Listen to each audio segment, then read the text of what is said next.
Hello everyone, welcome to the new video on the channel. Common question के बारे में कि सर्टिफिकेट्स इंपॉर्टेंट है या नहीं, या सर्टिफिकेट अगर मैं अपने रिज्यूमे में डाल रहा हूँ, ठीक है, तो उससे जॉब मिल जाएगी या नहीं। तो straight answer is no.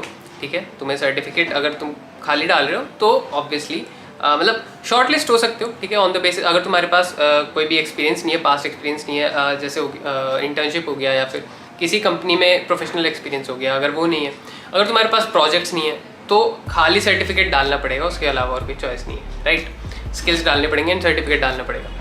But अगर तुम सिर्फ अगर ये क्वेश्चन मेरे से पूछना चाह रहे हो कि सर्टिफिकेट के बेसिस पे मुझे मेरी जॉब लग जाएगी क्या, या सर्टिफिकेट एक्चुअली उतना इंपॉर्टेंट है या जॉब के लिए या नहीं, तो नहीं, certificates are not that important. अब एक चीज़ आती है, लोगों के दिमाग में बहुत कॉमन क्वेश्चन होता है AWS के सर्टिफिकेट्स, तो वो थोड़े से इंपॉर्टेंट बोल सकते हैं क्योंकि वो ऐसे ही नहीं मिलते, ठीक है। जैसे कोर्सेरा हो गया, कोर्सेरा के सर्टिफिकेट यार तुम्हें बहुत इजीली मिल जाते हैं। यूडेमी हो गया, यूडेमी के तो बहुत ज़्यादा इजीली मिल जाते हैं। तो वो सर्टिफिकेट आई डोंट थिंक कुछ मैटर करते हैं, ठीक है। वो दर्शाते भी नहीं है, मतलब दे डोंट शो के तुम्हें एक्चुअली वो स्किल आती भी है या नहीं। क्योंकि मैं जाके यूडेमी पे मैंने कोर्स खरीदा, ठीक है, मैंने एक दिन में सारे कोर्स के वीडियोस देख डाले, ठीक है, 2x पे, तो नहीं, मुझे नहीं आता कुछ, बट आई हैव सर्टिफिकेट।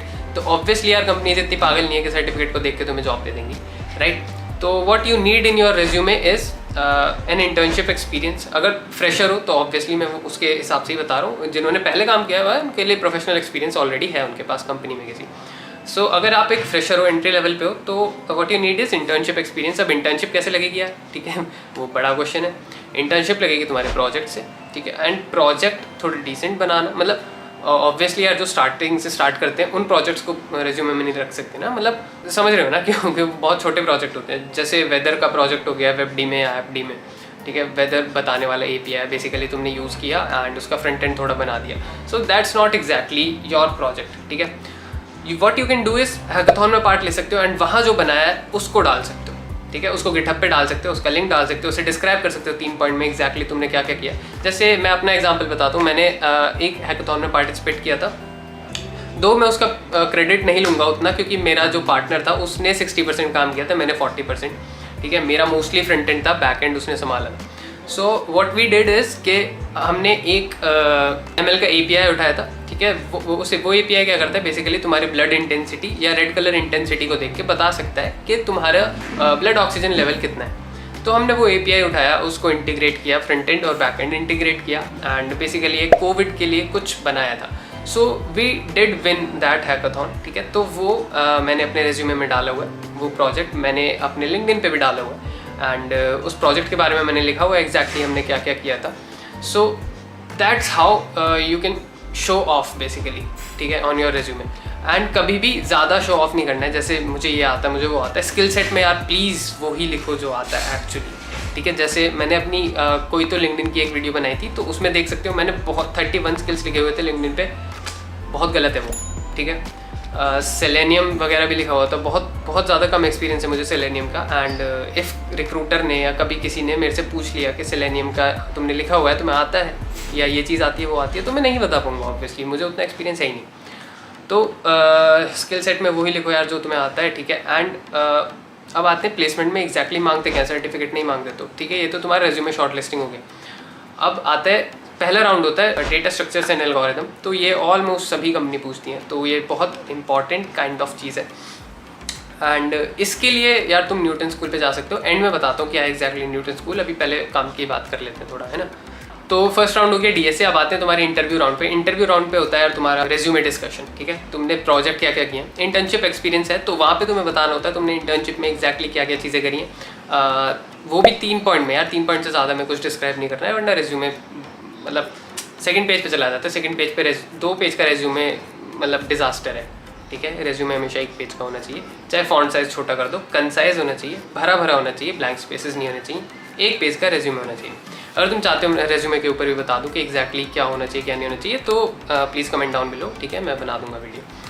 तो ये सब था रेज्यूमे के बारे में थोड़ा बता दिया। हाँ, सेकंड राउंड में तुम्हारा रेज्यूमे डिस्कशन हो रहा होता है, ठीक है। एंड उस राउंड में बेसिकली तुमसे पूछे जाते हैं तुम्हारा इंटर्नशिप में क्या एक्सपीरियंस था, तुमने क्या काम किया वहाँ पे, ये जो तुमने प्रोजेक्ट्स बनाए यहाँ पे तुमने क्या क्या किया, कैसे कैसे किया, ठीक है। जैसे अगर मेरे से ही कोई पूछ ले ML API कैसे इंटीग्रेट किया, तो मैं बता सकता हूँ थोड़ा कि मतलब बेसिकली फेच यूज़ किया था, ये यूज़ किया था, वो यूज़ किया था, ये सब बोल के मैं बता सकता हूँ क्योंकि मैंने एक्चुअली किया था। बट अगर तुम अपने रेज्यूमे में फेक दोगे, शो ऑफ करने के लिए बोल दोगे कि ये प्रोजेक्ट मेरा है, ठीक है, मतलब किसी का प्रोजेक्ट उठाया गिटहब पे डाल दिया एंड बोल दिया ये प्रोजेक्ट मेरा है, तो यार फंस जाओगे, ठीक है, बुरे फंस जाओगे।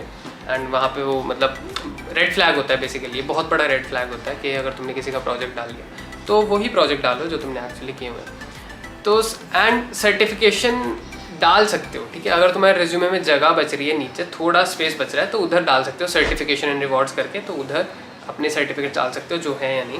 बाकी उतने कुछ इंपॉर्टेंट नहीं होते। अगर तुम्हारे पास सबसे पहले प्रेफरेंस दी जाती है तुम्हारे प्रोफेशनल एक्सपीरियंस को जो कंपनी में, देन सेकंड पे प्रेफरेंस दी जाती है तुम्हारी इंटर्नशिप्स को, ठीक है। अगर प्रोफेशनल एक्सपीरियंस नहीं है देन इंटर्नशिप काउंट्स, इंटर्नशिप के बाद प्रोजेक्ट्स, एंड प्रोजेक्ट्स के बाद तुम्हारा ये स्किल्स एंड वो ये सर्टिफिकेशंस आता है।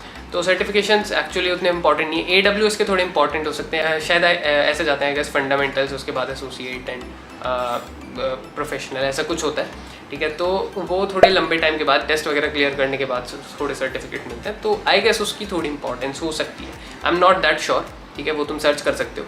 बट ओवरऑल यार ये कोर्सेरा हो गया, तुम्हारे यूडेमी हो गया, एडेक्स हो गया, इनकी कोई एज सच इंपॉर्टेंस नहीं है, ठीक है, कोई रिक्रूटर नहीं देखता। तो यार ये था सर्टिफिकेट्स के बारे में एंड प्लेसमेंट प्रोसेस के बारे में एंड रेज्यूमे के बारे में जो भी मुझे पता था मैंने इस वीडियो में बता दिया। अब आते हैं न्यूटन स्कूल में, जो मैंने DSA के लिए बताया था। तो बेसिकली न्यूटन स्कूल एक प्लेटफॉर्म है, ठीक है, वहाँ पे जाके तुम अगर अप्लाई करोगे या मतलब जो भी होता है वो एक टेस्ट लेंगे, उसके बाद तुम्हें 6 महीने की ट्रेनिंग टाइप्स देंगे, ठीक है। उस ट्रेनिंग के बेसिस पे तुम्हारी जॉब लग रही होगी।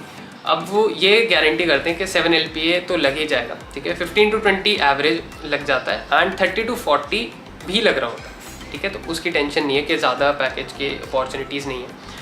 तो ये है यार न्यूटन स्कूल का बेसिकली फंडा कि वो तुमसे कोई भी अपफ्रंट फ़ी चार्ज नहीं करेंगे and they'll charge some amount of your salary after your placement, ठीक है। I don't know what exactly is that amount या what exactly is that percentage, वो चीज़ तुम उनसे जाके पूछ सकते हो, ठीक है। उनको कांटेक्ट करो या फिर उनके वेबसाइट पे जाओ, उनको रीच आउट करो एंड उनके कस्टमर केयर पे ईमेल कर दो, फ़ोन कर दो, ठीक है। So do reach out to them and do check out them and मिलते हैं फिर नेक्स्ट वीडियो में। यही था इस वीडियो के लिए।